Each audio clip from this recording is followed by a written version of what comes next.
अस्सलाम वालेकुम जी। सुबह सवेरे पाकिस्तान में बहुत खुशामदीद। मैं हूँ शिफा यूसुफ से और मैं हूँ वैस मंगल वाला। मेरी तरफ से भी आप सबको अस्सलाम वालेकुम। खुदा का शुक्र है कि उसने हमें आज की सुबह देखना नसीब फरमाई। सुबह में आमतौर पर पेरेंट्स का काम क्या होता है? नाश्ता खिलाते हैं। नाश्ता खिलाते हैं अपने बच्चों को और फिर उसके बाद वो बच्चों को भेजते हैं कहाँ? तालीम गाह पढ़ने के लिए स्कूल भेजते हैं। और बहुत सारे वालिदैन ऐसे होते हैं कि जो कि खुद अपने बच्चों को स्कूल छोड़ने जाते हैं। अब ये स्कूल जाना और सुबह तैयार होना और सुबह स्कूल जाना, ये एक रोज़ाना का एक मामूल है, ठीक है। और कितना सिंपल सा काम है, ये बहुत नॉर्मल सा काम है। और हम जो शहरों में रहने वाले लोग हैं वो कितनी आसानी से अपने बच्चों को स्कूल छोड़ भी देते हैं और स्कूल से वापस ले भी आते हैं। लेकिन कल सुबह 7 बजे, मतलब मैं इसको इस चीज़ से रिलेट कर रहा हूँ कि कल जब मैं सुबह में अपने बच्चों को गाड़ी में बिठा कर स्कूल छोड़ने जा रहा था तो उसी वक्त बडग्राम में बच्चे स्कूल जा रहे थे। और किस में बैठकर जा रहे थे? डोली में। वो जो एक डोली जिसको आप कहें या वो व्हील चेयर, अगर आप उसका थोड़ा सा मॉडर्न नाम कह दें तो व्हील चेयर कहलाएगी, लेकिन बुनियादी तौर पर तो वो एक डोली ही है जिसको रस्सियों से लटकाया हुआ है। और बच्चों ने एक जगह से दूसरी जगह पहुंचने के लिए उसमें सफ़र करना है। अब हमारे लिए ये स्कूल जाना इतना आसान काम है, लेकिन उनके लिए ये स्कूल जाना और इस तरीके से डोली पर सफ़र करना, एक पहाड़ से दूसरे पहाड़ पर जाना, ये उनके लिए रोज़ाना का मामूल है और रोज़ाना की एक मुश्किल है और रोज़ाना का एक ख़तरा है। और कल वो ख़तरा सामने आ गया। बिल्कुल। और वो सुबह से रात तक चलता रहा जी। वो 14 घंटे 15-16 घंटे ये कार्रवाई चलती सुबह रही। को तकरीबन 7 बजे वो मामला हो गया था। हाँ, हमें पता लेट चला, लेकिन ये है कि जाहिर है वहाँ से अंदर से बच्चों ने या असातिज़ा ने मोबाइल इस्तेमाल करके भाई किसी तरह लोगों को राब्ता करके और फिर ये मीडिया एक्टिव हुआ और फिर सारा दिन आपने देखा कि मीडिया पे वही चीज़ चल रही है। रात गए तक फिर वो रेस्क्यू ऑपरेशन चलता रहा और रेस्क्यू ऑपरेशन ख़त्म हुआ। अल्लाह का शुक्र है कि वो 8 अफराद उसमें से जो बच्चे, ये लेकिन बाई चांस था, ये अल्लाह ने सोचा हुआ था कि ये ऐसा ही होगा, लेकिन हमें तो क्योंकि पता नहीं था तो ये हमारे लिए तो एक बाई चांस की चीज़ थी कि वो एक रस्से से लटक रहे हैं। और मतलब कौन सोच सकता है कि 4 बजे दोपहर को उन्होंने कहा 2 रस्से टूट गए, सिर्फ एक रह गया, तो वो रात 9-10 बजे तक भी वो एक रस्सा लटका रहेगा। ये अल्लाह के हुक्म से हुआ, लेकिन हमें तो नहीं पता था और ना ही उन बच्चों को पता था। लेकिन अब हम जरा अपनी जिंदगी और उनकी जिंदगी का कंपैरिजन कर लें। हमारे लिए कितना आसान है एक काम और उनके लिए कितना मुश्किल है ये काम। और हम उस आसानी पर, वो जो कहते हैं ना अंग्रेजी में फॉर ग्रांटेड ले लेना, हम बहुत सारी चीज़ों को फॉर ग्रांटेड ले रहे होते हैं, उस पर शुक्र नहीं अदा कर रहे होते। तो आप शुक्र अदा कीजिए कि आपको बहुत ज़्यादा नेमतें मिली हुई हैं और आप लाखों करोड़ों लोगों से बहुत बेहतर हैं, बहुत बरतर हैं। इस चीज़ का शुक्र अदा करने के साथ आज का प्रोग्राम का आगाज़ करते हैं। और ये जो पूरा ऑपरेशन था इस पर हम मज़ीद डिटेल में बात भी करेंगे कि क्या हुआ, क्या नहीं हुआ, क्या बेहतर हो सकता था, वगैरह वगैरह। लेकिन शुक्र करने से के बाद या शुक्र करने से पहले ये ज़रूर सोचिएगा कि आपके मुल्क का बजट कितना है, आपके मुल्क में कितने इलाके ऐसे हैं, ये एक नहीं है जी, कितने इलाके ऐसे हैं जहाँ पर बच्चे स्कूल इसी तरह जाते हैं या वैसे उतार चढ़ाव के रास्ते, पहाड़ों से उतर के रास्ते में कोई बिल्कुल रास्ते में कोई जंगली जानवर उनको हमला कर ले, बहुत सारी चीज़ें। इसके अलावा भी बहुत सारी सीरियस इश्यूज हैं जो हो रहे हैं। हमारे मुल्क में रोड नेटवर्क, लोगों की कनेक्टिविटी ही नहीं है और अपने मुल्क का बजट आप देखें खरबों में है और उसके बावजूद मुल्क के ऐसे इलाके आज भी मौजूद हैं जहाँ पर लोगों को बीमारी लग जाए, कोई एक्सीडेंट हो जाए तो रास्ते में बंदे मर जाते हैं, ये सारा सिलसिला होता है। और ये बच्चे आज तो स्कूल जा रहे हैं, लेकिन शायद 2-4 साल बाद ये कहेंगे मेहनत बहुत हो गई, 8वीं कर ली है बस बहुत है, अब इससे ज़्यादा हमने कौन सा PhD करके कोई इधर यूनिवर्सिटी बनानी है। तो इनके लिए 8वीं जमात पे भी इक्तिफा करना बहुत बड़ी बात होगी। इनके वालिदैन भी कहेंगे हाँ भाई स्कूल तो गया था मेरा बेटा। और मैं ये सोचता हूँ तो ये आगे नहीं जो बढ़ बच्चे कल फंसे थे वो क्या आज स्कूल गए होंगे, या जो बाकी बच्चे जो उसी रास्ते से स्कूल जाते होंगे उसी डोली में बैठकर, क्या उनके अंदर आज इतनी हिम्मत होगी कि आज या कल या जब वो मुकम्मल तौर पर सही हो जाए तो वो स्कूल जा सके? बहुत बड़ा सवालिया निशान है। 60 सेकंड न्यूज़ देखते हैं, उसके बाद वापस आते हैं।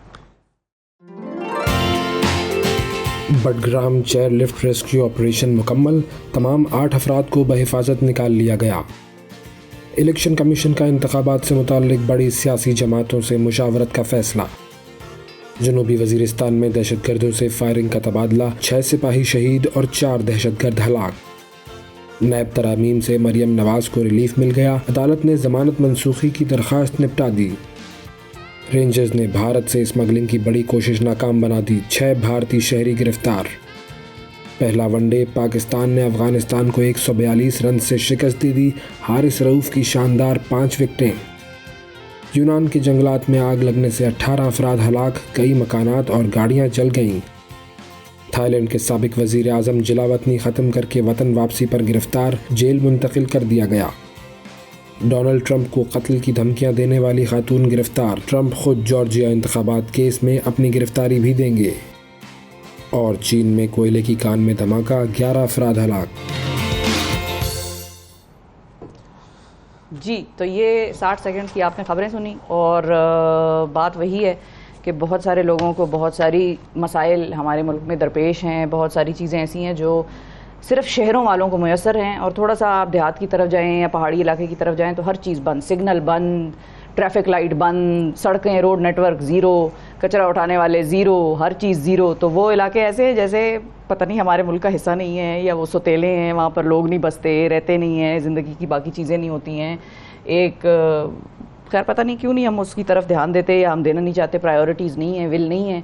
लेकिन अगर इसके बावजूद वो लोग कहते हैं कि हमें पाकिस्तान से मोहब्बत है, तो फिर हमसे ज़्यादा ही उनको पाकिस्तान से मोहब्बत है, ये मैं आपको ये कह दूं। पाकिस्तान से मोहब्बत तो सबको है और सबको होनी चाहिए, और जिसको नहीं है उसको ज़रा समझाना चाहिए हमें। और बहुत सारी जो है वो मामलात नहीं, हम तो नहीं फैसला करेंगे ना किसी को है या किसी को नहीं है। मैं ये कह रही हूँ कि जिनके पास बगैर सहूलियात के वो पाकिस्तान में बस रहे हैं और वो बाहर नहीं जा रहे, तो उनको हमसे ज्यादा पाकिस्तान से मोहब्बत है। भाई मैं जो शहर में इस्लामाबाद में रह रही हूँ, मुझसे ज्यादा उनको पाकिस्तान से मोहब्बत है। मैं अपनी बात कर रही हूँ, आपका तो मैंने नहीं जिक्र किया। नहीं, वैसे मैं कह रहा हूँ लोगों का, मतलब कोई कह के आपने कहा जिनको नहीं है उनको भाई, जिनको नहीं है की कर रही, मैं उनकी बात कर रही हूँ जो रह रहे हैं। ये आप मुजफ्फराबाद साइड पे आगे कश्मीर की तरफ निकल जाएं, आप साबिक फाटा की तरफ निकल जाएं, आप नॉर्दर्न एरियाज़ में सैफुल मलूक की तरफ निकल जाएं, हर कोने खुदरे में लोग बसे हुए हैं, लेकिन उनके पास बुनियादी सहूलियात नहीं है।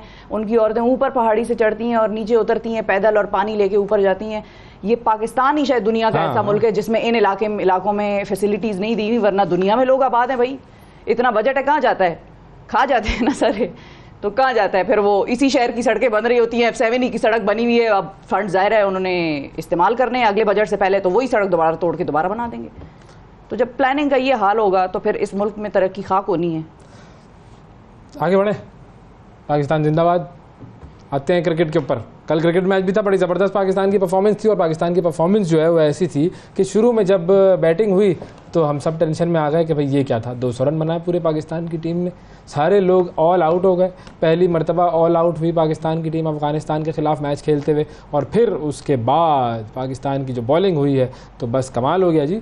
59 रन ऑल आउट अफगानिस्तान। ज़बरदस्त बेहतरीन बॉलिंग का मुजाहरा, और बेहतरीन बॉलिंग के मुजाहरे के बाद जो है पाकिस्तान ने ये मैच 148 रन से जीत लिया। और इसमें एक शख्स ने बता दिया कि वह बुढ़ा नहीं हुआ है।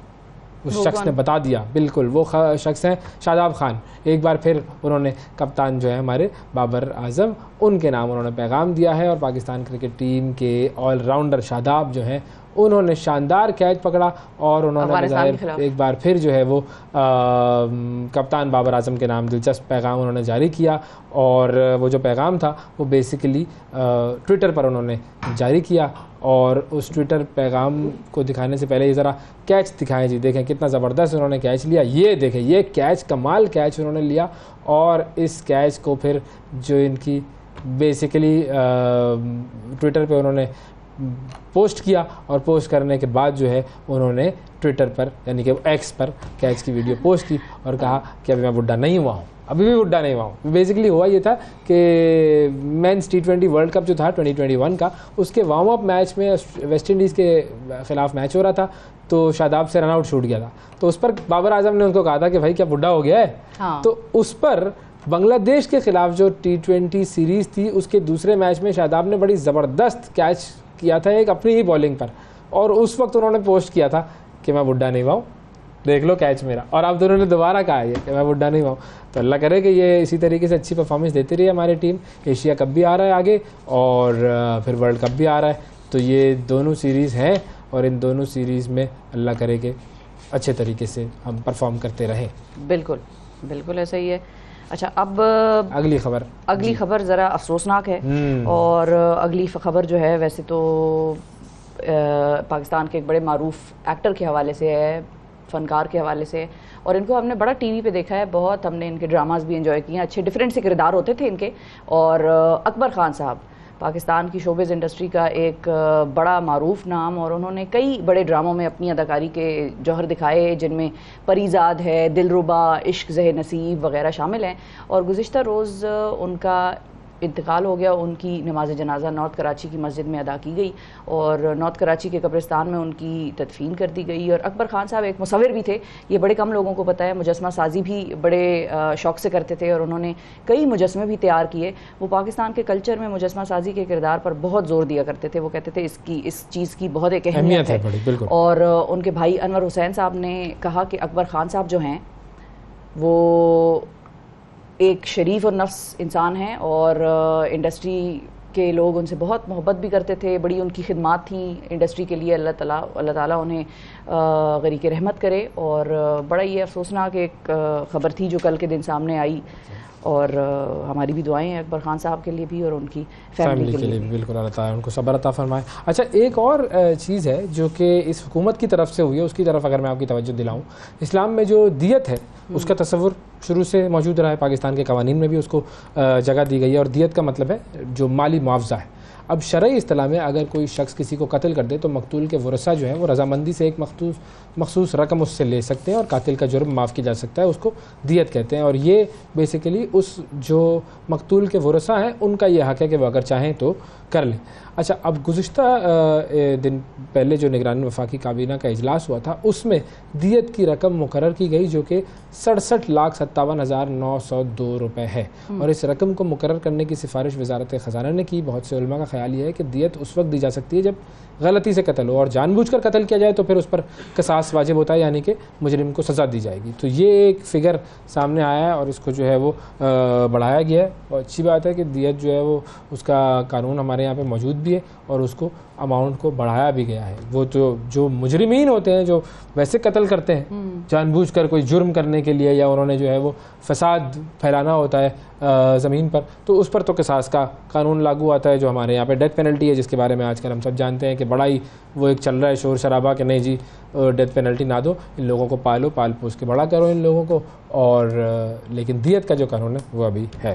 ठीक है, सही है। अच्छा जी, तो ये तो थी कुछ ख़बरें। अब हम ज़रा कहाँ चलते हैं जी? हम चलते हैं बडग्राम की तरफ। और हमारे साथ कौन मौजूद हैं ज़रा हमें बता दें दोबारा। जी, बिलाल अहमद फैज़ी हैं जी, रेस्क्यू 1122 के स्पोक्स पर्सन हैं। अस्सलाम वालेकुम बिलाल साहब।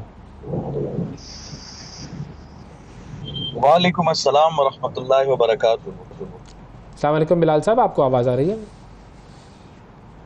बिलाल साहब बहुत बिल्कुल, मुझे आपको आवाज़ आ रही है।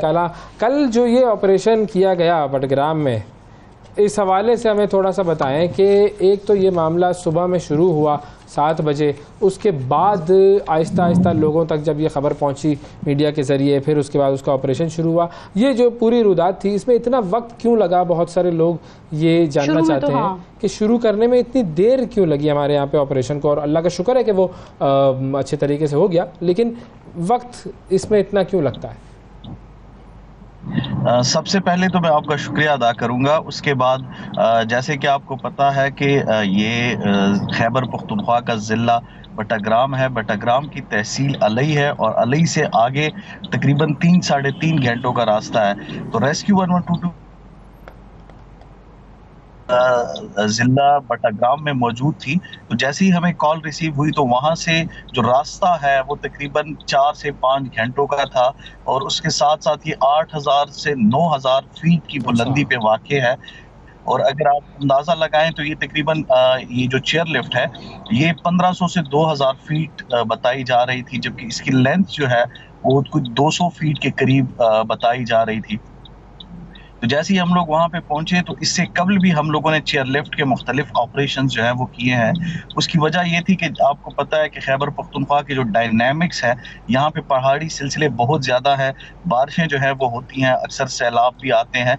उसकी वजह से जो रोड्स हैं वो अक्सर जो है राब्ते मुनक़ता हो जाते हैं, जो पुल होते हैं या राब्ता सड़कें होती हैं वो भी टूट जाती हैं।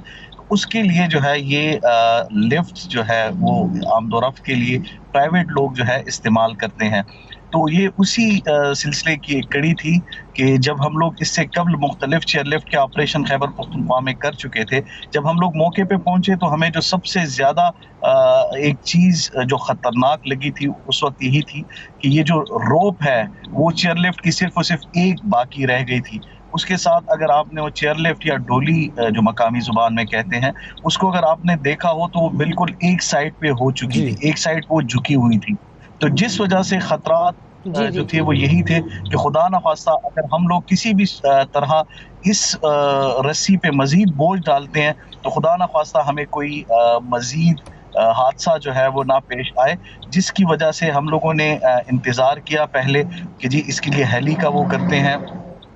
जब हेली आया तो हेली आपने देखा पहले उन्होंने रैकी की, रैकी के बाद जो हैजर्ड्स थे, जो ख़तरात थे, उनको जो है आइडेंटिफाई किया गया।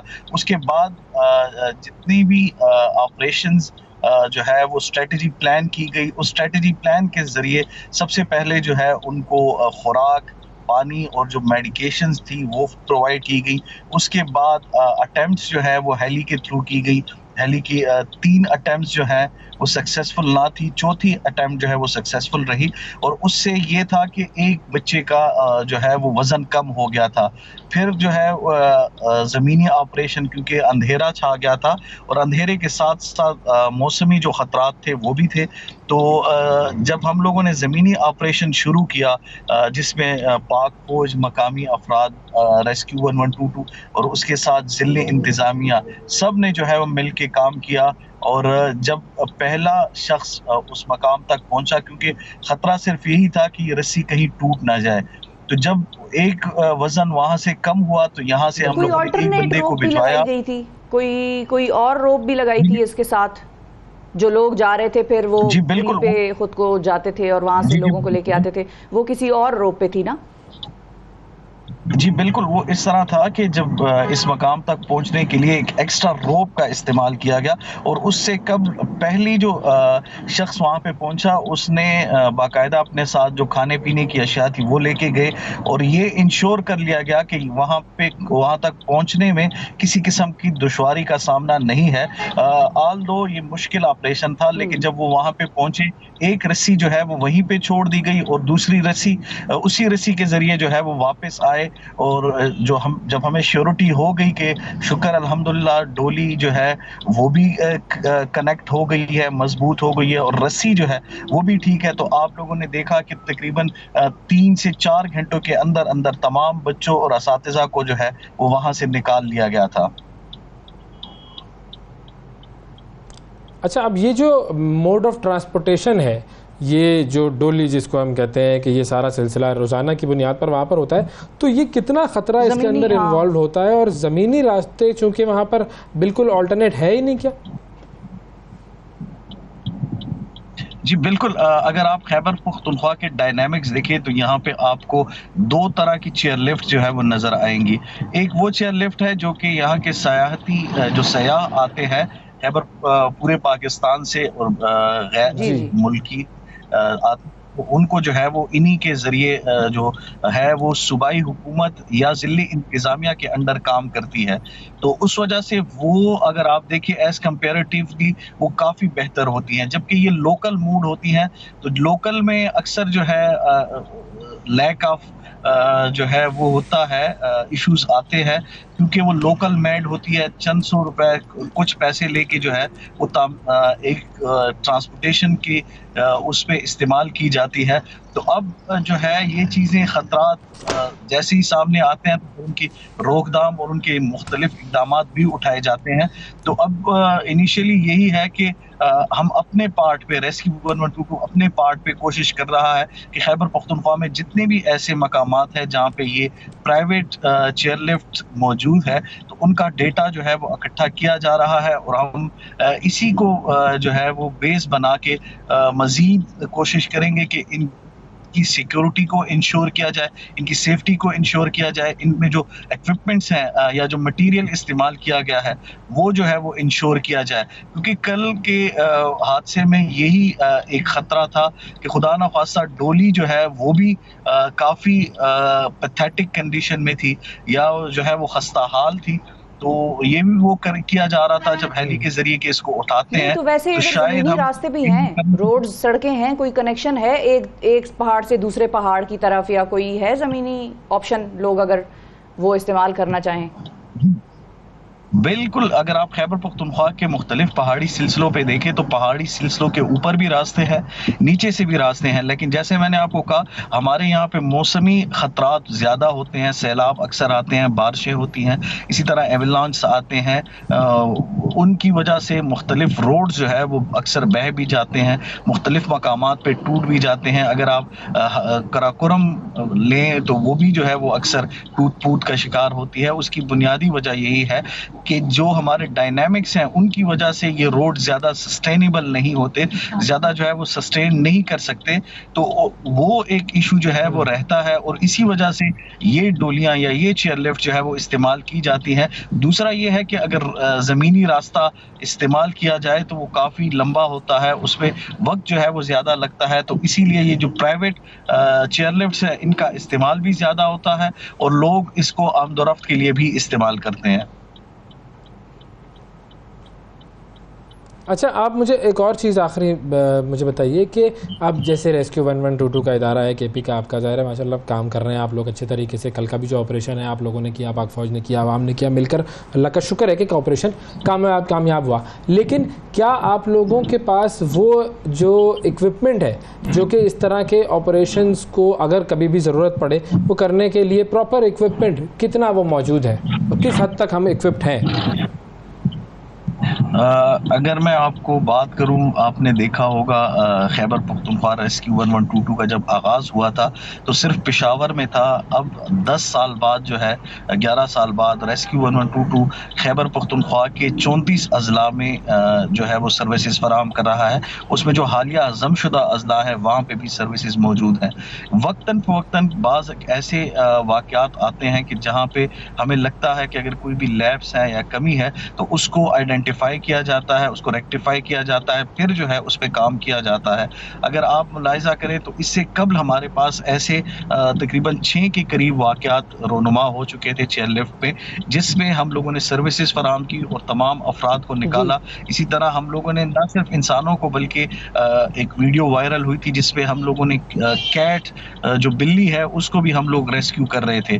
तो हमारे पास इक्विपमेंट्स वगैरह मौजूद है, लेकिन जब अपनी नौइयत का ये ऐसा वाक़या जहाँ पे जैसे मैंने आपको कहा सिर्फ और सिर्फ एक रस्सी जो थी वो अटैच थी, तो उस वजह से खतरात सिर्फ और सिर्फ डर और खौफ था कि खुदा न ख्वास्ता जो उसमें तलबा मौजूद है उनको किसी किस्म का मसला जो है वो दरपेश ना हो। अगर आप देखिए जब हम लोगों ने सर्विस का आगाज़ किया तो हमारे पास गोताखोर सर्विस नहीं थी, हमने गोताखोर सर्विस जो है वो लॉन्च की। इसी तरह हम लोगों ने फीमेल्स को इंट्रोड्यूस करवाया, उसके साथ साथ ऐसे ठीक है, वो तो वक्त के साथ साथ आप डेवलप करते हैं अपनी सर्विस को भी और ज़्यादा बेहतर बनाते हैं। लेकिन बिलाल साहब, अगर आपने चूंकि लैब्स का वर्ड यूज़ किया है तो ये बात भी पूछनी चाहिए और जाहिर है ये सवाल उठाना चाहिए, तभी आगे इंशाल्लाह चीज़ें ज़्यादा बेहतर तरीके से हो सकेंगी।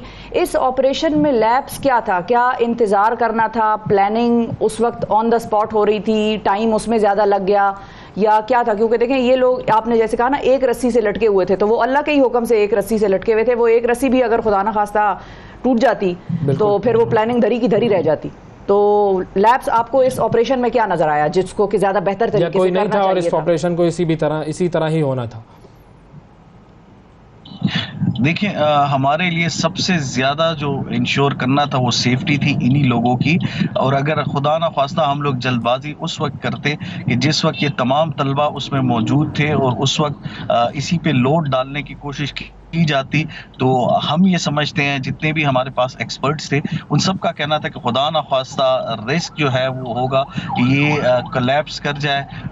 तो उस वजह से इंतज़ार किया गया।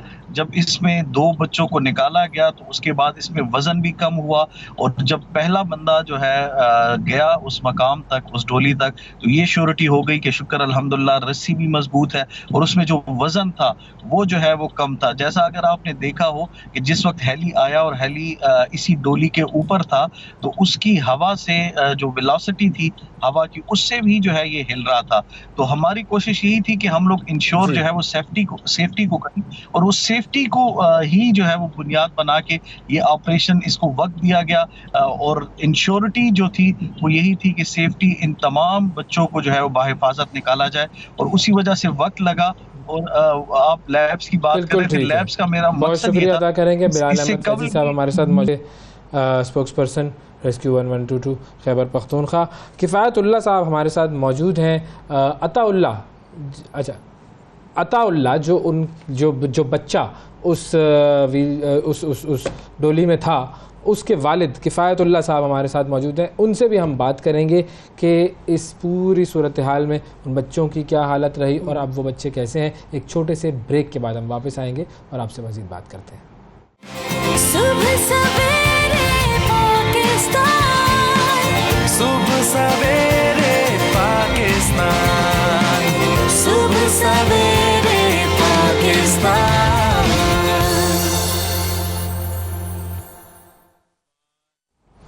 वेलकम बैक सुबह सवेरे पाकिस्तान में एक मरतबा फिर खुशामदीद। बटाग्राम का जो रेस्क्यू ऑपरेशन था उसके हवाले से हम बात कर रहे हैं। इस वक्त हमारे साथ हमारे नुमाइंदे आदिल अब्बासी साहब मौजूद हैं। उनसे भी जानेंगे कि उस ऑपरेशन पर अवाम का रद्द-ए-अमल और उनका किरदार क्या था। और फिर उसके बाद हमने बात करनी है जनाब किफ़ायतुल्लाह साहब से जो कि अताउल्लाह के वालिद हैं। अस्सलाम वालेकुम। वालेकुम अस्सलाम। बहुत शुक्रिया आप लोगों ने वक्त निकाला। आदिल अब्बासी साहब, पहले आपकी तरफ आना चाहेंगे हम कि आपसे हम जानना ये चाहेंगे कि अवाम ने भी जाहिर है बड़ा बढ़ चढ़ के इसमें हिस्सा लिया, वहाँ पर वो मौजूद रहे लोग, उन बड़ा कंसर्न उन्होंने भी दिखाया, वहाँ के जो लोकल लोग बड़ा मदद भी की, उस ऑपरेशन का बहुत बड़ा हिस्सा थे अवाम। उनका क्या रद्द अमल था इस सारे वाक़े पर, सारे ऑपरेशन पर? वो सेटिस्फाइड थे, खुश थे, या कहीं कहीं उनके कोई खदशात थे या वो बिल्कुल मुतमईन थे कि नहीं भाई जिस तरह हो रहा था, जितना टाइम लग रहा था वो सब उतना ही लगना था और ये ऐसे ही हो सकता था? तफज़ात भी थे जैसे जैसे क्योंकि ऑपरेशन में क्योंकि वक्त बहुत ज़्यादा लगा, इस बात पे लोग बहुत ज़्यादा मुतमईन थे कि हुकूमत की जानिब से जो है वो फौरी तौर पर बर वक्त रिस्पांस दिया गया, बिलखुसूस पाक फौज की जो है वो और उसके स्पेशल सर्विसेज ग्रुप जो है वो पहुंच आए। इस बात पे लोग बहुत खुश थे। लेकिन वहाँ पे जो लोग थे वो एक ही मुतालबा कर रहे थे कि बिलखुसूस यहाँ पर न सिर्फ लाई बडग्राम बल्कि ओवरऑल हज़ारा डिवीजन में जो है वो इनकी तादाद 150 से ज़ायद लिफ्टें जो है वो इस तरह की लगी हुई हैं। लेकिन इन चेक एंड बैलेंस का इंतजामिया की जानिब से जो है वो कोई किसी किस्म का इंतजाम जो है इनमें मौजूद नहीं है। इनकी लाइफ कितनी है, इनका फिटनेस सर्टिफिकेट जो है इनके पास बिल्कुल भी नहीं है और कभी इनको जो है वो चेक नहीं किया गया। इस बात पर लोग बहुत ज्यादा एहतजाज कर रहे थे कि इंतजामिया बिलखुसूस जो ज़िली इंतजामिया वो कम अज कम इनको मॉनिटर तो करे। चेयरलिफ्ट लगाने के लिए कोई इजाजतनामा वगैरह लेना पड़ता है? बिल्कुल जी हाँ, ये बाकायदा जो है वो डिस्ट्रिक्ट एडमिनिस्ट्रेशन और बिलखुसूस जो है TMAs हैं वो बाकायदा जो है वो इजाजत देते हैं। और जहाँ मैं आपको बताता चलूँ कि तकरीबन 2.5 साल कबल एक बहुत बड़ा हादसा हुआ था जिसमें 8 अफराद जो है वो जिंदगी की बाजी हार गए थे। जैसे ही कोई सानिया रोनुमा होता है उसके बाद इंतजामिया जो है वो फोटो सेशन के लिए और अपनी कारकर्दगी दिखाने के लिए जो शहर के करीब जो लिफ्ट होती हैं उनको 1-2 को जो है वो चेक कर लिया जाता है और बाकी जो है ये बिलखुसूस जो पहाड़ी इलाकों में और ज्यादातर ये लिफ्ट जो है वो दूर दराज इलाकों में इस्तेमाल होती है। वहाँ पे तो इंतजामिया के अफीसर जो है वो जाना भी गवारा नहीं करते और ना ही वो कभी गए इनको चेक करने के लिए भी, ना इनके पास फिटनेस सर्टिफिकेट है। ये इंजन बिलखुसूस लिफ्ट में उन्होंने लगाए हुए हैं वो भी मतलब इंतहाई कमजोर इंजन है। इसके अलावा जो रस्से यहाँ पे बांधे हुए हैं वो भी तवील अरसे से हैं, उनकी कोई जो है वो मेंटेनेंस नहीं हुई है। और बार बार लोग यही कह रहे थे कि कम अज कम इनको चेक जो है वो तो जरूर किया जाए। इनके पास फिटनेस सर्टिफिकेट तक किसी के पास नहीं है, किसी के पास लाइफ नहीं है कि इसका रास्ता जो है वो कितना बड़ी अहम बात है। जी बिल्कुल ठीक, बहुत शुक्रिया अदा करेंगे। आदिल अब्बासी साहब हमारे साथ मौजूद थे और बड़ी अहम बात है कि उनकी मेंटेनेंस होनी चाहिए, उनका चेक एंड बैलेंस होना चाहिए। अब ऐलानात हुए हैं, तमाम जो DCs हैं वो इस पूरी सूरत हाल को चेक करेंगे, तमाम जो चेयरलिफ्ट्स हैं उनको चेक किया जाएगा और जो भी ऐसी हालत में नहीं है कि वो ऑपरेशन रह सके उनको बंद किया जाएगा। किफ़ायतुल्लाह साहब हमारे साथ मौजूद हैं। जी अस्सलाम वालेकुम किफ़ायत साहब। वालेकुम सलाम। किफ़ायत साहब, आपका बेटा अताउल्लाह अब कैसा है, ठीक है, तबीयत कैसी है उसकी? जी बिल्कुल ठीक ठाक है, अल्लाह का शुक्र है, बिल्कुल सही है, सलामत। आप लोग खैरियत से हैं, हौसले में हैं? बिल्कुल ठीक जी, बहुत ज़बरदस्त, बहुत अच्छी बात है। अच्छा मुझे ये बताइए कि ये रोज़ाना आपके बच्चों को इसी तरीके से स्कूल जाना होता है? जी बिल्कुल, ये रोजाना जाते हैं, सुबह के टाइम जाते हैं। यहाँ पे हमारा जो हाई स्कूल है वो थोड़ा हमारे गाँव से दूर पड़ता है, तो ये सुबह रोजाना ये बच्चे जाया करते हैं और फिर वापसी में दोपहर 1 बजे 2 बजे के टाइम पे वहाँ वापसी इसी लिफ्ट में वापसी आते हैं। तो कल जब ये लिफ्ट जो है वो टूटी तो आपको कब पता चला और फिर आप लोगों ने क्या किया? जी मैं तो अभी इस वक्त तो कराची में हूँ, वहाँ पे गांव पे नहीं हूँ। मुझे तो इतला थोड़ा देर से मिला, तकरीबन 8:30 बजे के बाद मुझे इत्तला मिली, अच्छा। गाँव की तरफ से फोन आया। फिर हमें ये मालूम नहीं था कि मेरा जो बेटा है अताउल्लाह वो भी इसी में मौजूद है। फिर हमने किसी तरीके से राबिता किया बंदों से, कोई नंबर लिए, किसी से राबिता किया, तो किसी को पता नहीं था कि कौन कौन बंदे हैं इसके अंदर। अच्छा। फिर बाद में पता चला हमें, जब हमने उसको वो लेफ्ट के अंदर जो बंदा मौजूद था उससे हमारा राबिता हुआ, फिर मेरे बेटे से भी बात हुई, फिर हमें पता चला कि हमारा बेटा भी इसमें मौजूद है। तो आपके बेटे ने आपको, जाहिर है फिर बाद में बात हुई होगी, अब तो अल्हम्दुलिल्लाह वो खैरियत से हैं, बाद में आपके बेटे ने आपको क्या बताया? मतलब उस चेयर लिफ्ट में अंदर क्या माहौल था? जाहिर है एक ऐसी कैफियत थी कि जिसके बारे में अगले लम्हे का भी नहीं पता, और ये भी खबरों में आ रहा था कि शायद कोई एक बच्चा बेहोश भी हो गया था वहाँ पर, तो ऐसा भी कुछ था? जी, वहाँ पे ऐसा भी हुआ था। एक बंदा, वो बच्चा उसमें बेहोश भी हो गया था। तो अब उसने यही हालात बताया कि बस हम तो एक तो ये थी कि ये लिफ्ट थोड़ा छोटा था और बंदे में इसमें 8 बंदे बैठे हुए थे, तो उसमें उस वजह से भी थोड़ा परेशानी थी। दूसरी बात ये थी कि वो उल्टा हो गया था, तो उस वजह से भी उनको बहुत ज्यादा परेशानी हुई। मगर उसको ये आश्रय में थे कि हेलीकॉप्टर आएंगे, हम भी उसको तसल्ली दे रहे थे, पूरी दुनिया उसको तसल्ली दे रहा था कि हेलीकॉप्टर आएंगे, आपको इंशाल्लाह खैरियत के साथ आप लोगों को उतार दिया जाएगा। तो उसकी उम्मीद में बैठे हुए थे। लेकिन जब मेरे उसकी बात हुई रात को, तो उसने बोला कि हम नाउम्मीद हो गए, हम अपनी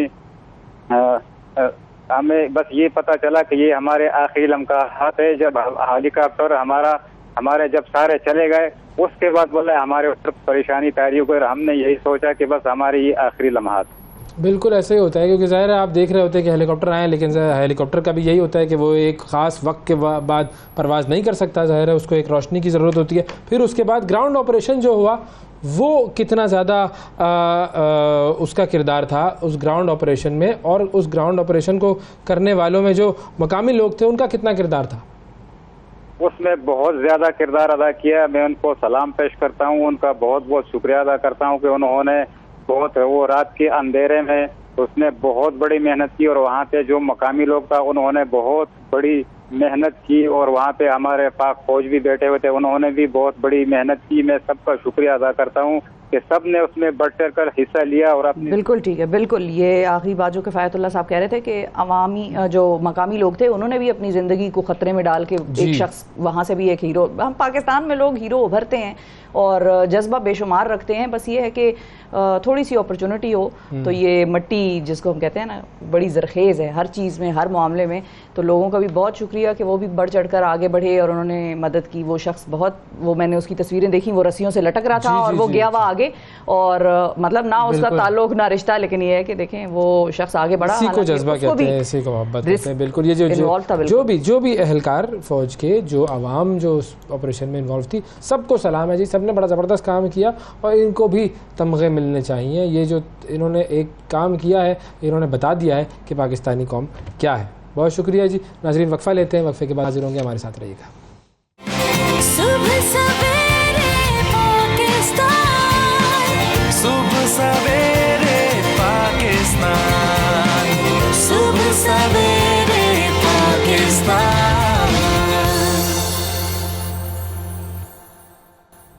वेलकम बैक जी। आज के दौर में साइंस और टेक्नोलॉजी की अहमियत से सब लोग आगाह हैं, लेकिन स्कूलों में साइंस और टेक्नोलॉजी और ख़ास तौर पर गवर्नमेंट स्कूलों में साइंस और टेक्नोलॉजी की तरफ कोई ख़ास ध्यान नहीं दिया जा रहा। लेकिन अब सिंध के जो सरकारी स्कूल हैं वहाँ पर पाकिस्तान इंजीनियरिंग काउंसिल और LLCF मिलकर एक प्रोग्राम शुरू किया है जिसमें स्ट्रीम प्रोग्राम और स्टेम प्रोग्राम। अब ये क्या है इसके बारे में हम जानेंगे। पाकिस्तान इंजीनियरिंग काउंसिल के चेयरमैन जनाब नजीब हारून साहब हमारे साथ मौजूद हैं। अस्सलाम वालेकुम सर।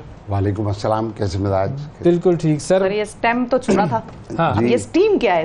अच्छा, बेसिकली जो सिंध गवर्नमेंट के जो स्कूल्स हैं, क्योंकि पाकिस्तान के अंदर एक गवर्नमेंट स्कूल का बड़ा नेटवर्क है जी, तो यानी 5 साल पहले जहाँ पर से मैं था MNA हाउस कॉन्स्टिट्यूंसी में, एक सरकारी स्कूल को हमने अडॉप्ट किया और उसको टर्न अराउंड किया। तो जो एक तो वैसे जो स्कूल खुल जाते हैं चैरिटेबल फलाना और जहाँ मुफ्त तालीम और उस तरह से, एक ये जो सरकारी इतना बड़ा इंफ्रास्ट्रक्चर और नेटवर्क है, यानी प्रॉपर ग्राउंड्स हैं, प्रॉपर बिल्डिंग्स हैं, तो उनको यूटिलाइजेशन के ऊपर जब तवज्जो दी तो ये LLCF का जो मॉडल था अल्हम्दुलिल्लाह दैट बिकेम वेरी सक्सेसफुल। और उसको सिंध गवर्नमेंट ने ही मुझे अडॉप्ट करने को दिया। ये दे वर काइंड। उस जमाने में सईद गनी साहब वाज एजुकेशन मिनिस्टर, तो I went to him and requested him and he was kind. आपकी तो पार्टी अलग थी, उनकी पार्टी तो अलग थी, लेकिन तालीम ने यकजा कर दिया अल्हम्दुलिल्लाह। मतलब हमने हालांकि एक दूसरे के खिलाफ इलेक्शन भी लड़ा था जी जी जी एक जमाने में, but you need to keep communicating. और अगर एक सूबा है, एक शहर है, और यू हैव एक वर्किंग रिलेशनशिप, आपको इंक्लूसिव अगर करेंगे नहीं और एक दूसरे से पीठ मोड़ के बैठ जाएंगे तो फिर लोग सफर करेंगे। सो ये आई मस्ट एडमिट कि it was a very good gesture on part of the Sindh government. और फिर उसको जो कन्वर्ट वो हुआ, एक आइलैंड है वो, उस कच्ची आबादी में उन बच्चों के लिए, तो फिर जो डिस्ट्रिक्ट सेंट्रल है अब उसको एक्सपेंड करने में, तो वहाँ 207 स्कूल है। अच्छा। तो जो सेंट्रल गवर्नमेंट के तहत में जो ये डायरेक्टरेट है, उन्होंने उसका पूरा एक रिसर्च और उनकी स्टडी असाइन की कि जो अर्ली एजुकेशन है बच्चों की, उनका उसको किस तरीके से मोटिवेट किया जाए, क्या लर्निंग गैप्स हैं। तो now we are expanding that, कि वो जो मॉडल है बजाय इसके कि एक जगह पे आइलैंड के ऊपर रहे, तो वो अल्हम्दुलिल्लाह इस स्ट्रीम प्रोग्राम के तहत उसको कर रहे हैं। क्या क्या सिखाया जाएगा बच्चों को? अच्छा नहीं, पहले स्टेज में तो जाके उनका इंफ्रास्ट्रक्चर को स्टडी करा जा रहा है। अच्छा। और फिर उन बच्चों के टेस्टिंग सिस्टम्स, उन्हीं टीचर्स जो अच्छे ट्रेंड हैं, थोड़ी बहुत पॉलिशिंग, थोड़ी बहुत उनकी फाइन ट्यूनिंग, ताकि उन्हीं से आउटपुट लेना है। और थोड़ी सी अकाउंटेबिलिटी, क्योंकि पहले जो निज़ाम चल रहा था कि पहली से लेके और तीसरी जमात तक बच्चों को वो ही उसी ने पढ़ाया, उसी ने प्रमोट कर दिया। ठीक है। तो अगर वो आउटकम की तरफ कोई तवज्जो ही नहीं थी कि उसने क्या हासिल किया, टेस्ट भी तो फाउंडेशन टेस्ट भी वही ले रहा है। अच्छा, वो टेस्ट ले रहा है नहीं ले रहा है वो अगली जमात में ना, या वहीं पे।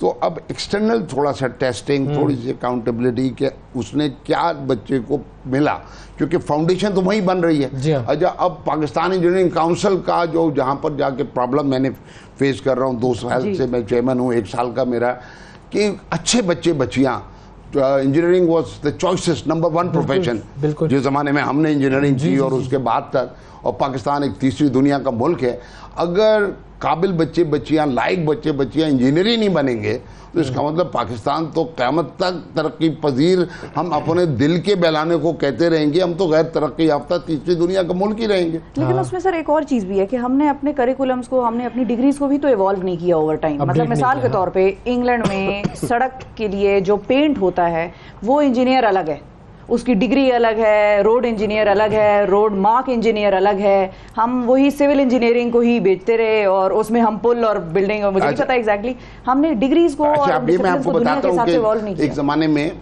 7-8 टेक्नोलॉजीज होती थी, अब 32 टेक्नोलॉजीज ऑलरेडी पाकिस्तान के अंदर डिग्री अवार्डिंग हैं, जो पाकिस्तान इंजीनियरिंग काउंसिल। अच्छा, इससे बढ़ के हमने पाकिस्तान एकेडमी ऑफ इंजीनियरिंग से बाकायदा इसके ऊपर के इमर्जिंग टेक्नोलॉजी, आज रोबोटिक्स, मैं कल कोयटा में था, मुझे ब्यूटेम्स वहाँ की यूनिवर्सिटी है, तो उसके जो वाइस चांसलर साहब से मिलके बड़ा मेरा दिल भी बढ़ा कि माशाल्लाह उनका पीएचडी रोबोटिक्स में है। ओके, ठीक है ना, आर्टिफिशियल इंटेलिजेंस के अंदर।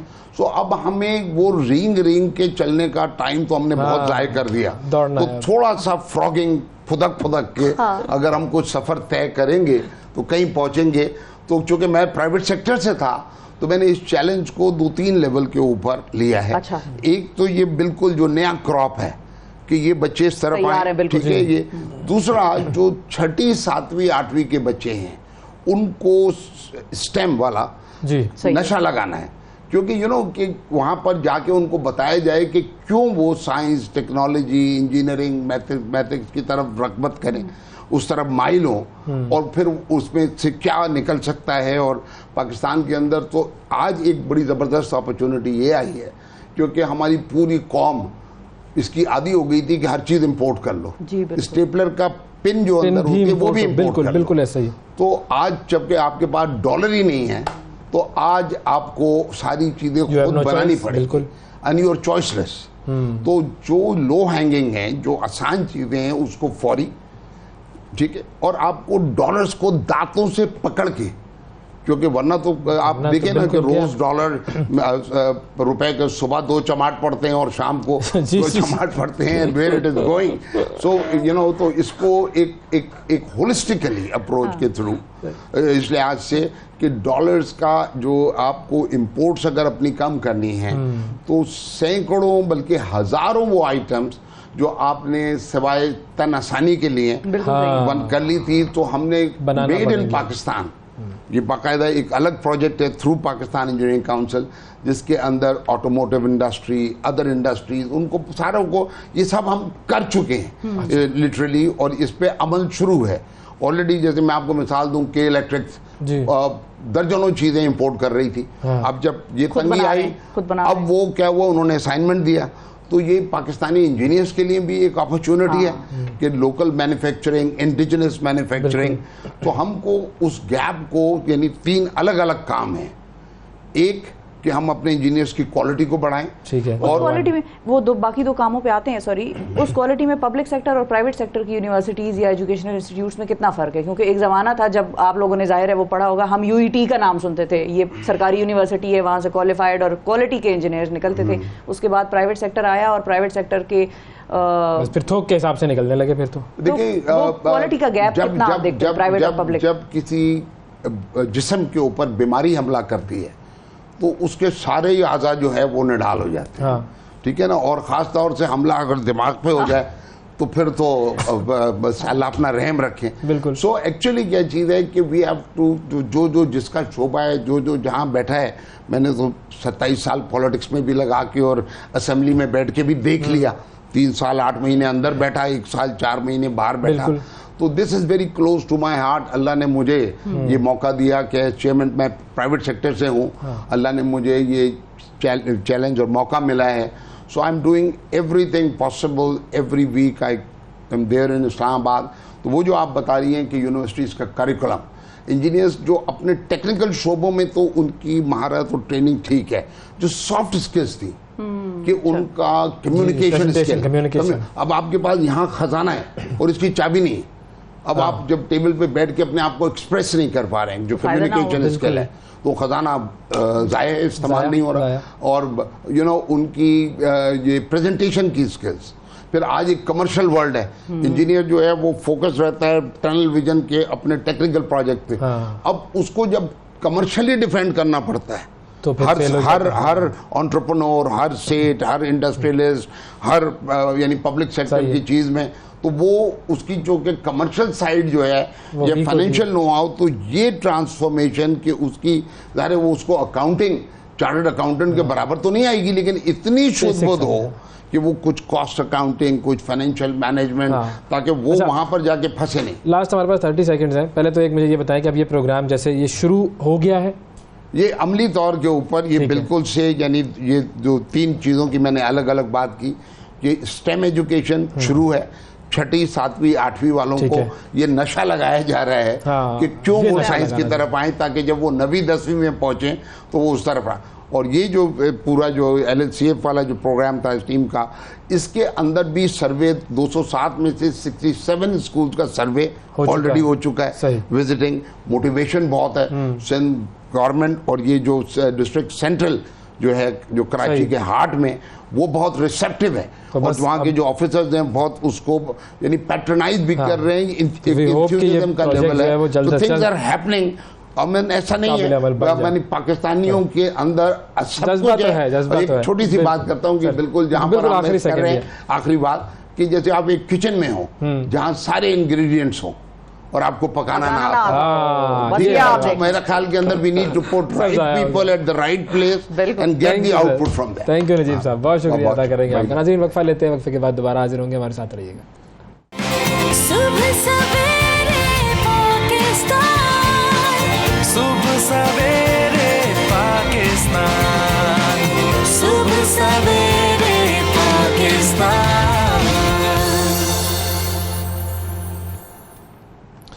वेलकम बैक सुबह सवेरे पाकिस्तान में एक मरतबा फिर खुशामदीद। अब बात करते हैं क्रिकेट की। पाकिस्तान बमुकाबला Afghanistan cricket series, one day international series ये शुरू हुई है। कल इसका पहला मैच था, और क्या मैच था ये क्या मैच था, जिस मैच ने पूरा वक्त हमें हिलाकर ही रखा। जब बैटिंग शुरू हुई पाकिस्तान की तो हम हिलते रहे क्योंकि विकेटें गिरती रही और 201 रन पर पाकिस्तान की पूरी टीम आउट हो गई। फिर उसके बाद जब बॉलिंग शुरू हुई पाकिस्तान की तो फिर पहले हमारे शाहीन अफरीदी ने हिलाया, उसके बाद जो हिलाना शुरू किया तो हारिस रऊफ ने ऐसा हिलाया कि पूरी टीम को हिला दिया और सिर्फ 59 रन्स पर अफगानिस्तान की पूरी टीम आउट हो गई और पाकिस्तान 142 रन से ये मैच जीत गया। इस मैच पर हम बात करेंगे, हमारे साथ मौजूद है साबिक टेस्ट क्रिकेटर यासिर हमीद। वालेकुम।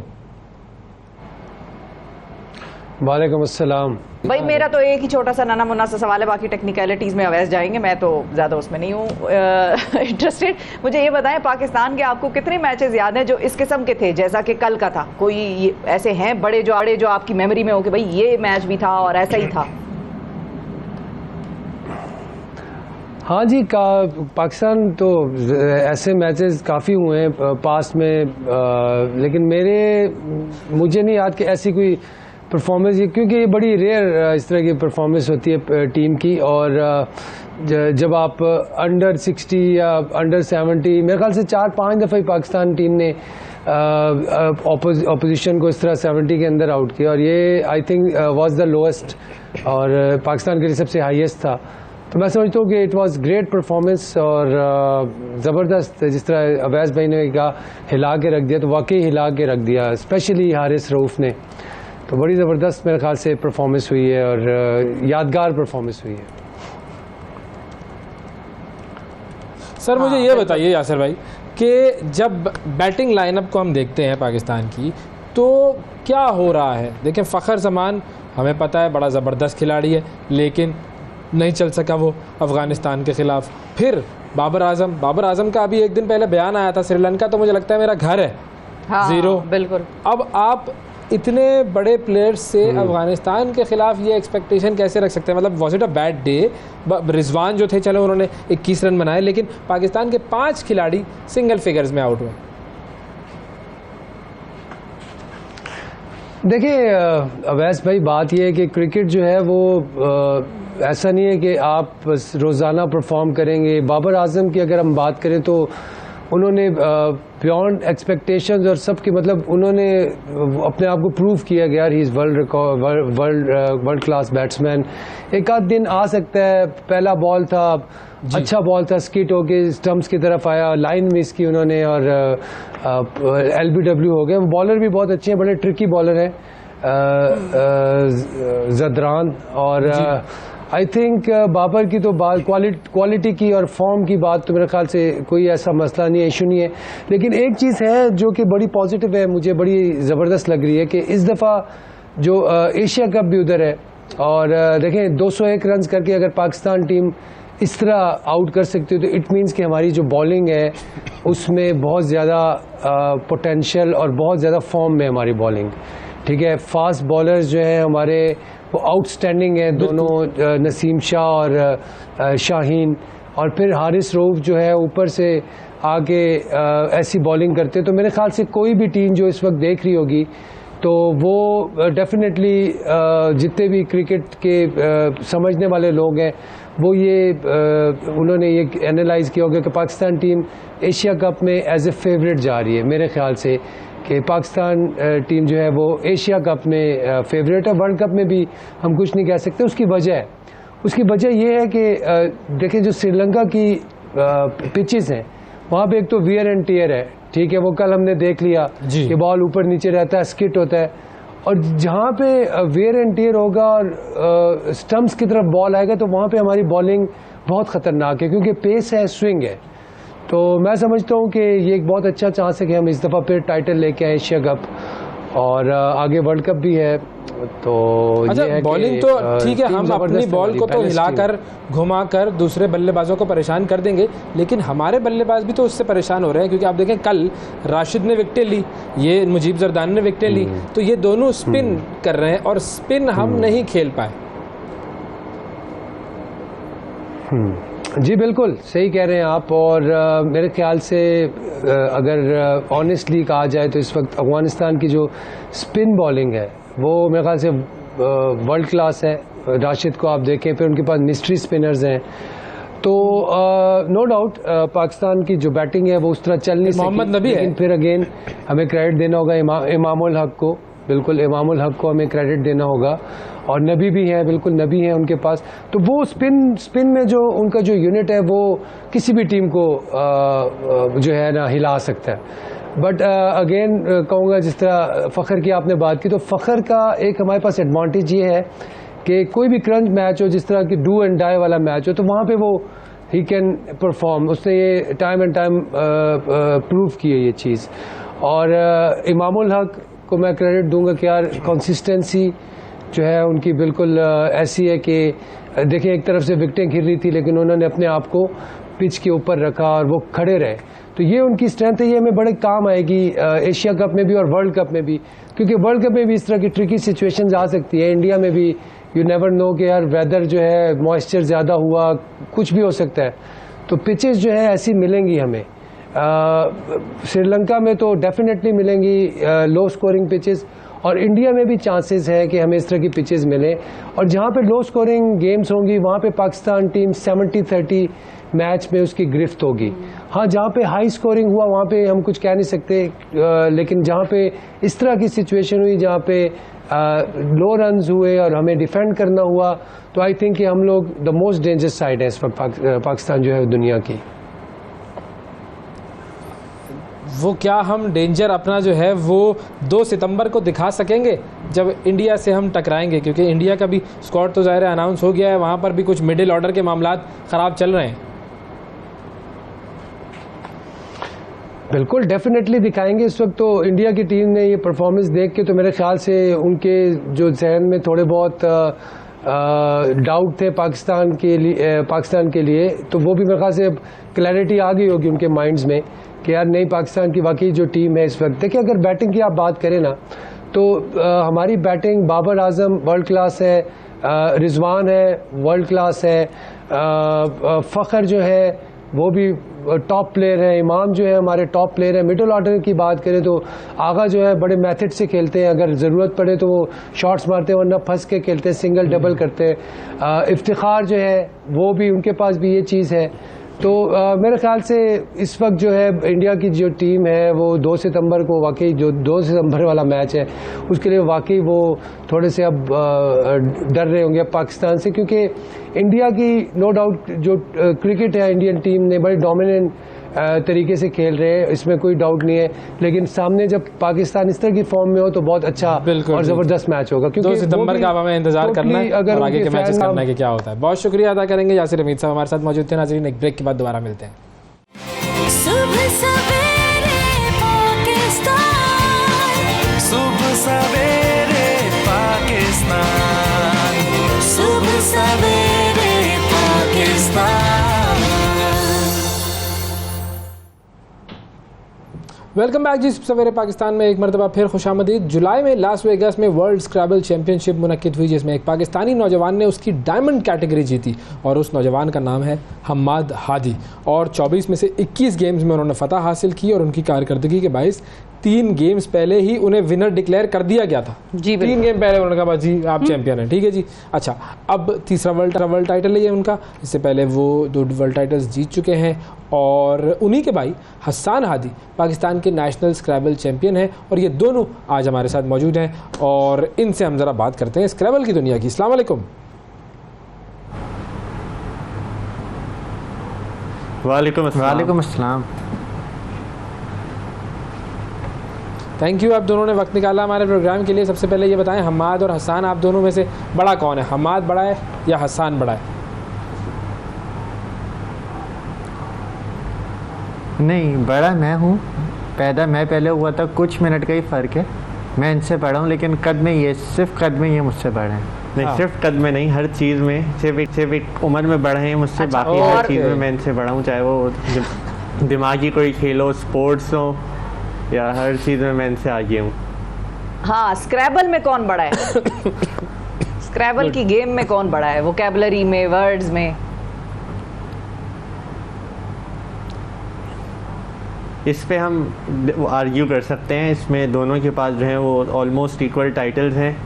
मेरे पास नेशनल टाइटल नहीं है एक, मगर मेरे पास इंटरनेशनल टाइटल इनसे ज़्यादा हैं। तो इस पे हम थोड़ा सा बहस की जा सकती है। नेशनल रेटिंग भी मेरी इनसे ज़्यादा है, इनकी इंटरनेशनल मुझसे ज़्यादा है, तो सही है, लेकिन एक तरीके से बैलेंस ऑफ है, तकरीबन इक्वल हैं दोनों। ये बैलेंस नहीं है, ये आप दोनों की साजिश है कि आओ मिलकर खाते हैं, आओ मिलकर बांट लें, ये आप लोगों ने ये किया हुआ है, मुझे तो ये लग रहा है।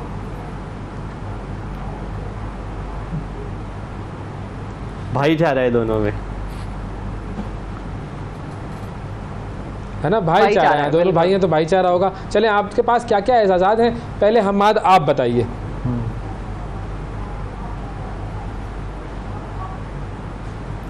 मैं जो है वो हम दोनों वैसे 11 साल से इंटरनेशनल और नेशनल खेल रहे हैं।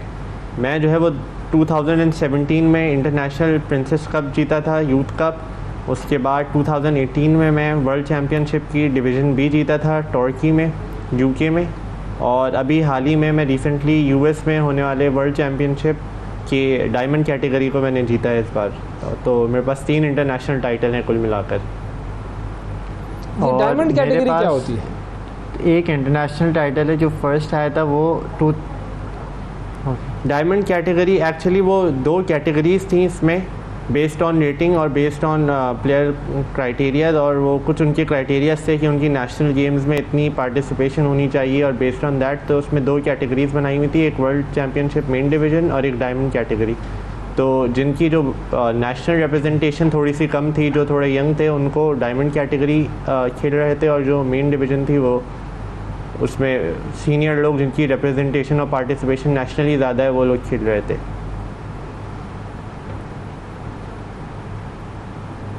ओके, सही है, सही है। अब हसन की तरफ आते हैं। हसन, आप बताइए भाई, आपके पास कौन कौन से टाइटल्स हैं? मेरे पास एक इंटरनेशनल टाइटल है। मैं इंटरनेशनल प्रिंसेस यूथ कप जीता था थाईलैंड में, जो ये 2017 में जीते थे, वो अगले साल मैं जीता था 2018 के अंदर। और मेरे पास एक नेशनल टाइटल है कि मैं पाकिस्तान का अभी करंट नेशनल चैम्पियन हूँ।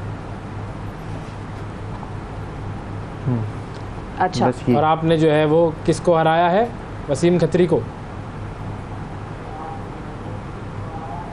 मैंने वसीम खत्री को हराया है। वो 10 times Pakistan, I guess 11 times Pakistan के नेशनल चैम्पियन रह चुके हैं पहले जी। 11 मरतबा वो पाकिस्तान का चैंपियन रहा और आपने उनको हरा दिया। हाँ, अब ये जो गेम है, ये जो स्क्रैबल गेम है, इसके बारे में ज़रा बताएं, क्या टिप्स और ट्रिक्स लेके आप लोग उस मैदान में एंटर होते हैं जब आप लोग किसी मुकाबले के लिए जा रहे होते हैं? मतलब प्रिपरेशन कैसे करते हैं? उस वक्त अंडर प्रेशर खेलना होता है, ज़ाहिर है टाइम लिमिट होती है, तो वो क्या मुहर्रकात होते हैं जो आप लोगों के डिसीजन मेकिंग को इम्पैक्ट कर रहे होते हैं? तो स्क्रैबल बेसिकली वर्ड्स का गेम है। उसमें जो मेन फॉर स्टार्टर्स वो वर्ड्स उसमें याद करने होते हैं, उसमें कॉम्बिनेशंस, एनाग्राम्स वगैरह याद करने होते हैं कि इन अल्फ़ाबेट से क्या वर्ड्स बन सकते हैं। ये तो बेसिक्स हैं। मगर अगर हम बात करें नेशनल और इंटरनेशनल लेवल की, तो उसमें आपको स्ट्रैटेजीज़, उसमें कि आपको कब एग्रेसिव खेलना है, कब आपको पैसिव या डिफेंसिव खेलना है, आपको किस हिसाब से बोर्ड ओपन करना है, कौन सी मूव्स चलनी है, कौन से टाइल्स खेलने हैं, कौन से टाइल्स रखने हैं। तो आपको सारी चीज़ें देखकर आपको खेलना पड़ता है। तो उसमें जो है वो काफ़ी मेंटल आपको एक्सरसाइज हो जाती है उसमें। तो थोड़ी ट्रिक्स बताएं ना, मतलब कोई खेलना चाह रहा हो या सीख रहा हो स्क्रैबल, तो किस तरह से बोर्ड ओपन करना है, कौन से वर्ड्स, किस तरह की चीज़ें जो हैं वो करनी चाहिए? आप लोगों के माइंड में क्या होता है? वैसे तो बड़ा आसान लगता है कि आपके पास 7 वो टाइल्स आ गए, अब आप उससे अल्फाज बनाते रहें, लेकिन आप लोग जिस लेवल तक पहुँचे हैं उस लेवल तक पहुँचने के लिए वो टिप्स, ट्रिक्स और मेहनत क्या है?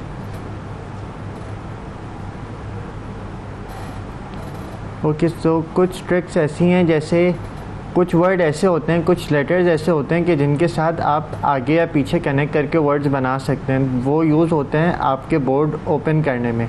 सो अगर आप पीछे हो, आप स्क्रैबल के अंदर डिफरेंट स्पॉट्स होते हैं जहाँ पे स्कोर ज़्यादा मिलते हैं, राइट? सो अगर आप पीछे हो तो आप अपने लिए गेम ओपन करोगे ताकि आप उन स्पॉट्स की तरफ जा सको, आप एक्सटेंड कर सको वर्ड्स को, ताकि आप उन स्पॉट्स को लेके ज़्यादा पॉइंट्स ले सको। और अगर आप लीड पर हो तो आपकी कोशिश होती है कि आप उसको ब्लॉक कर दो गेम को, ताकि आपका ओपोनेंट जो है वो ज़्यादा स्कोर ना ले सके उन टाइल्स, उन स्पॉट्स पे खेल के। सो ये बहुत ही बड़े वर्ड्स याद करने पे पॉइंट्स ज़्यादा मिलते हैं, उसको बिंगो कहते हैं कि अगर आप ज़्यादा बड़ा वर्ड बनाए तो उस पर एक्स्ट्रा पॉइंट्स मिलते हैं। और उसके अलावा वैसे तो अगर ट्रेनिंग अगर किसी को वाकई सीखना है तो हम जो है वो फ्राइडेज़ को बीच लग्जरी होटल में ट्रेनिंग होती है स्क्रैबल की, जो है वो नेशनल और इंटरनेशनली हम प्रिपेयर करते हैं। हमारी और हमारे साथ और भी लोग हैं जो प्रॉपर कोचिंग देते हैं, इंटरनेशनल ट्रेन करते हैं बच्चों को यूथ इवेंट्स के लिए और इंटरनेशनल इवेंट्स के लिए। अच्छा, ज़बरदस्त, ग्रेट। तो मुझे ये बताइए कि आप लोग किस तरीके से अल्फाज याद करने का तरीका क्या होता है? मतलब क्या डिक्शनरी लेके बैठ जाते हैं और उसके अल्फाज याद करते रहते हैं? तो शुरू हमने ऐसे ही किया था, डिक्शनरी के साथ वर्ड्स याद कर रहे थे, आधी डिक्शनरी पी ली। फिर उसके बाद जो हमें पता चला कि अब तो जैसे जैसे टेक्नोलॉजी इम्प्रूव हो गई है तो अब सॉफ्टवेयर्स आ गए हैं जिसमें फ़्लैश कार्ड के थ्रू जो होता है, जैसे बच्चों को वर्ड्स याद कराए जाते हैं उसी तरह हम भी फ़्लैश कार्ड्स के थ्रू वर्ड याद करते हैं सॉफ्टवेयर पे। जी। तो उसमें ये होता है कि जो वर्ड्स याद होते रहते हैं वो फिर आपके पास अगली बार आप करेंगे तो वो कम आएंगे, जो वर्ड्स आपको याद नहीं है वो दोबारा ज़्यादा से ज़्यादा आपके पास रिपीट होंगे। तो उससे ये होता है कि जो आपकी याद दहानी है वो इम्प्रूव हो जाती है, वर्ड्स इससे जो है वो ज़्यादा जल्दी याद होते हैं। और कितना वक्त लगाना पड़ता है इसके ऊपर, मतलब आपके लेवल तक पहुंचने के लिए? खैर, जितना आप गुड़ डालेंगे उतना मीठा होगा। आप जितना वक्त लगाएंगे, जितनी आप ज़्यादा अच्छे से मेहनत करेंगे, जितनी आप कंसंट्रेशन के साथ मेहनत करेंगे, उतनी ज़्यादा अच्छी आपको वर्ड्स याद रहेंगे, उतना ज़्यादा रिटेन रहेंगे। और अगर आप जैसे हम अगर अपनी बात करें तो जब हम लोग अपने यूथ के अंदर थे, जब हमारे पास टाइम ज़्यादा होता था, अब तो खैर जॉब कर रहे हैं, जब टाइम ज़्यादा होता तो दिन के 4 घंटे 5 घंटे हम लोग दे रहे होते थे स्क्रैबल को। अब जो है अब वर्ड स्टडी जैसे इन्होंने कहा कि वो हम लोग नहीं कर पाते, वरना कंप्यूटर से चलते फिरते गेम्स खेल लिए मोबाइल के अंदर है, या ऑनलाइन कंप्यूटर से या ऑनलाइन किसी प्लेयर से हम लोग गेम खेल लेते हैं जस्ट कि हम लोग प्रैक्टिस में रहें। तो जो इंटरनेशनली आपने मुकाबले में हिस्सा लिया हमाद, किस मुल्क से सबसे ज़्यादा टफ़ कंपटीशन होता है हमारा, और कौन से ऐसे मुल्क के खिलाड़ी हैं जो ज़्यादा प्रॉपर मेहनत करके आए हुए होते हैं, उनको हराना मुश्किल होता है? वैसे एक मुल्क का नाम तो लेना इसमें गलत होगा, मगर इसमें तकरीबन सारे मुल्क जो हैं वो प्रॉपर तैयारी के साथ आते हैं, उनकी पूरी टीम्स होती हैं और बहुत उनके पास जो है ना वो सपोर्ट भी होती है गवर्नमेंट की, उसकी वजह से वो और जो है ना वो लगकर मेहनत करते हैं। तो नाइजीरिया जो है वो वर्ल्ड स्क्रैबल में उन डोमिनेंस है उनकी, उसके अलावा यूनाइटेड स्टेट्स, सिंगापुर और ऑस्ट्रेलिया और बहुत सारे जो इंग्लिश स्पीकिंग कंट्रीज़ हैं, जो नॉन इंग्लिश स्पीकिंग कंट्रीज़ हैं जैसे थाईलैंड, वो भी जो है वो इसमें पेश रहते हैं हमेशा। ज़बरदस्त जी, बेहतरीन। आप कभी यहाँ इस्लामाबाद में हो तो हम आपके साथ स्क्रैबल खेल के मुकाबला करें और ज़रा देखें कि हम कितने बुरे तरीके से हारते हैं। क्योंकि मुश्किल अल्फाज आप लोगों ने याद किए हुए होंगे और उसका भी कोई एक डेमोन्स्ट्रेशन होना चाहिए। Thank you Hammad, thank you Hasan, बड़ा ज़बरदस्त आप लोग काम कर रहे हैं और इसी तरीके से जीतते रहिए टाइटल्स और पाकिस्तान का नाम रोशन करते रहिए। Thank you. नाज़रीन, वक्फा लेते हैं, वक्फे के बाद दोबारा मिलेंगे। सुबह सवेरे पाकिस्तान, सुबह सवेरे पाकिस्तान, सुबह सवेरे पाकिस्तान।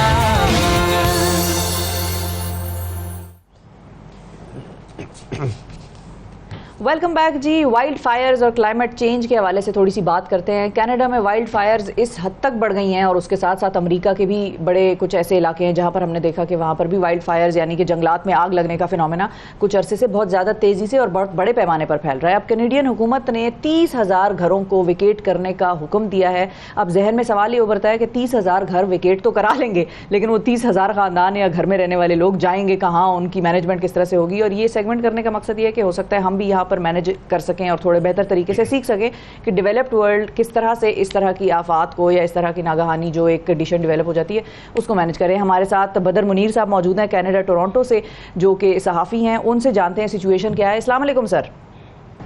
जी वालेकुम अस्सलाम। बहुत शुक्रिया बदर साहब, आपने वक्त निकाला। सबसे पहले तो आपसे आग की सूरत हाल जान लेते हैं कि इस वक्त वाइल्ड फायर जो कनाडा के जंगलात में लगे हुए हैं उनकी क्या सूरत हाल है? अच्छा शिफा, एक तो मैं बताऊं कि कनाडा में 38.7% जो एरिया है वो जंगलात पर मुश्तमिल है। तकरीबन 362 मिलियन हेक्टर्स पर मुहित है और थर्ड लार्जेस्ट फॉरेस्ट है कनाडा का।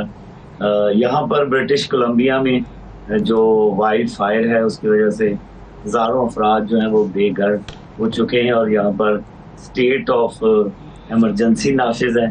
और ब्रिटिश कोलंबिया के जो इमरजेंसी मैनेजमेंट मिनिस्टर हैं पवन मा, उन्होंने बताया है कि सूबे में जो आग लगी हुई है जंगलात में 30,000 अफराद को वैकेशन के ऑर्डर्स दिए गए हैं और मजीद 36,000 अफराद जो हैं उनको मुख्तसर नोटिस पर इनखला के लिए अलर्ट कर दिया गया है।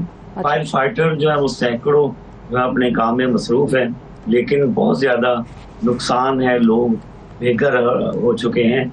और इब्तदाई रिपोर्ट्स के मुताबिक कैलोना का एक इलाका है ओका नागन, उसके लेके दोनों तरफ जो घर हैं वो मुकम्मल तबाह हो चुके हैं। वेस्ट कैलोना में सबसे ज़्यादा नुकसान हुआ है।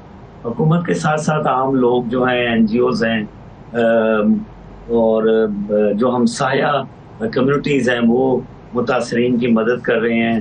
रेस्टोरेंट जो है वो मुफ्त खाना पेश कर रहे हैं, शेल्टर्स फराहम किए जा रहे हैं हुकूमत की तरफ से, होटल्स के कमरे इनको दिए गए हैं और बेघर जो अफराद हैं उनको दूसरे लोग जो अपने घरों में ठहरा रहे हैं। सर मुझे ये बताइए कि इस आग का कोई रीज़न सामने आया कि ये आग क्यों लगी थी?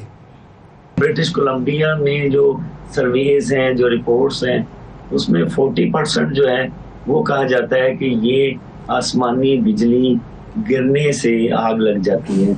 लेकिन ह्यूमन एक्टिविटीज भी हैं, जैसे ओपन बर्निंग है, व्हीकल और इंजन का यूज़ होता है, इंडस्ट्रियल एक्टिविटीज़ हैं और बर्निंग आइटम्स को जैसे सिगरेट वगैरह उसको दबाने की कोशिश की जाती है।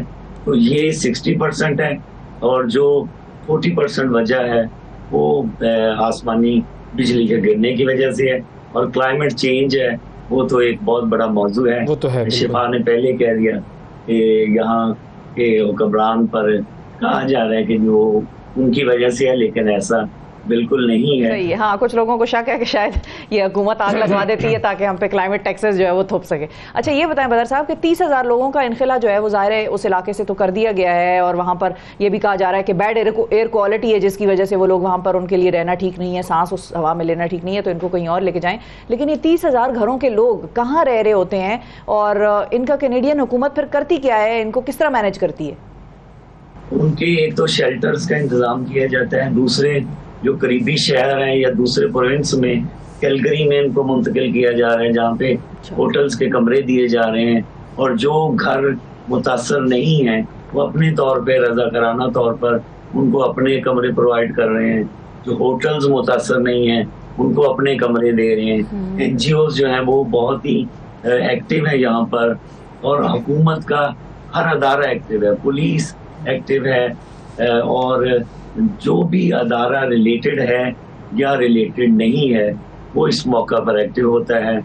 लोग अपने घरों के दरवाजे खोल देते हैं, रेस्टोरेंट मुफ्त खाना मुहैया करते हैं, होटल्स अपने कमरे फ्री ऑफ चार्ज देते हैं और इनसे ये भी कहा गया कि अगर ये कोई अपने तौर पर भी मुतासरीन खर्चा करें तो ये जो रसीदें हैं वो अपने पास रखें। इंश्योरेंस उनको कवर करेगी और हुकूमत जो है उनके मुकम्मल अखराजात। वेरी गुड, बहुत शुक्रिया बदर साहब। नाज़रीन आज के प्रोग्राम में इतना ही, हम आपसे कल फिर मुलाकात करेंगे, हमें इजाज़त दीजिए। अल्लाह हाफिज़।